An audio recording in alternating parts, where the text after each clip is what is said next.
Welcome to Man Does Tech, where I solve the problems you didn't even know you had.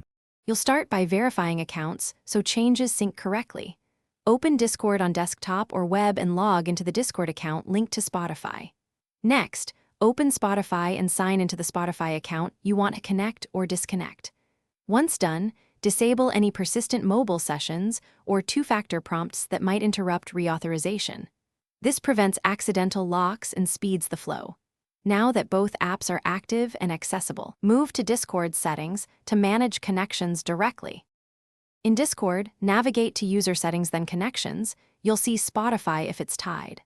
Click the Spotify entry and select Disconnect. This removes the link immediately so you can add a different account.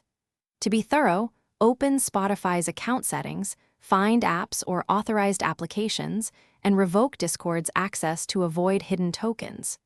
Doing both ensures a clean break and prevents the old account from reappearing. Make sure you see Discord no longer listed before proceeding to re-add the correct Spotify. Now reconnect. In Discord's Connections, click Add and pick Spotify. The site will prompt you to sign into the Spotify account you want linked. Authorize the permissions Discord requests so your profile and listening status update. Once authorized, confirm the new username appears in Connections and test by playing a track. If it fails, clear Discord cache or browser cache, sign out and back into both apps, and revoke/reissue Spotify tokens as needed. Often that resolves lingering authorization issues quickly. Thanks for watching. If you found this helpful, don't forget to like and subscribe.